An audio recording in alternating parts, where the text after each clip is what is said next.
रमदा अध्यात्म मंच से पंडित गिरिमोहन गुरु नगर श्री। आस्थावान सज्जनों, हम निरंतर धर्म चर्चा के अंतर्गत आपको कभी वेद, कभी रामचरितमानस, कभी गीता और आपके जीवन को सुखी रखने के लिए समय समय पर कुछ मंत्रों के विधान भी बताते रहते हैं। और व्रतों और त्योहारों के विषय में भी अनेक दिनों से हम आपको बताते आ रहे हैं। अभी पौष मास चल रहा है और पौष मास के जो विशेष विशेष त्यौहार हैं, प्रमुख रूप से सफला एकादशी, ब्रह्म गौरी पूजन व्रत, पुत्रदा एकादशी और पौष पूर्णिमा स्नान। ये पौष मास में विशेष रूप से 4 त्यौहार, 4 व्रत जो है प्रमुख हैं, जिसमें से हमने सफला एकादशी का वीडियो तो आपको सुना दिया है।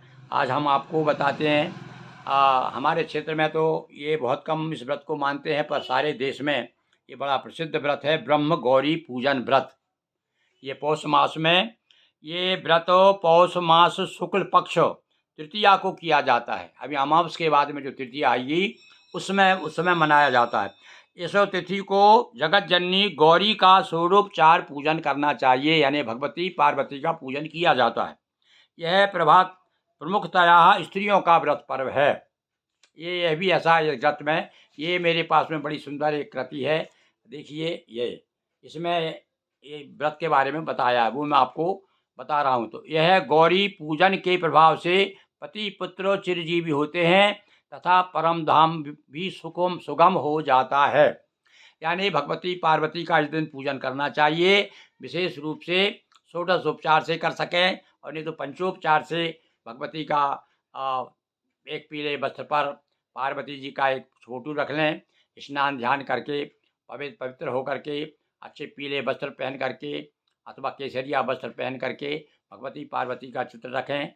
गणेश जी के एक कलश रख लें और थोड़ा सा गणेश जी को विराजमान कर दें, अथवा एक सुपारी में मोली लपेट के रख लें और सब पूजन का सामान ले करके।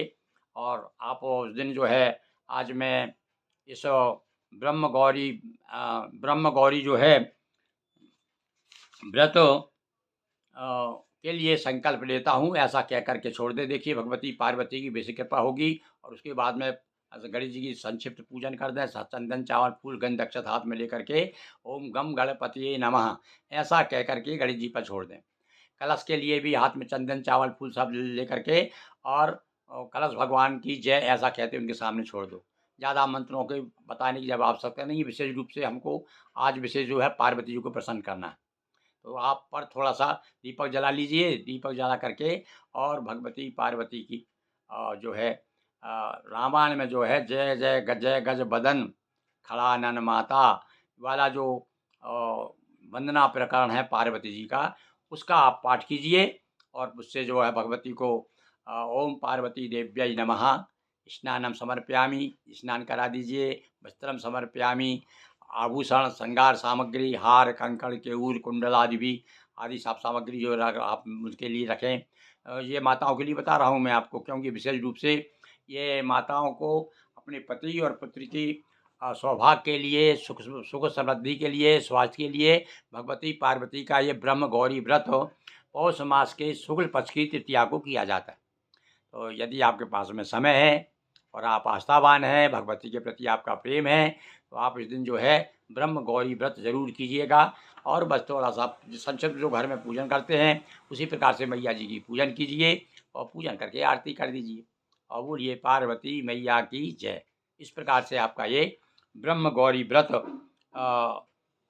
संपन्न हो जाएगा। तो ये क्या कब होता है एक बार फिर बता दें। पौष मास की अभी तृतीया आ रही है और इस तृतीया को ये ब्रह्म गौरी व्रत के नाम से प्रसिद्ध है। बहुत बहुत धन्यवाद।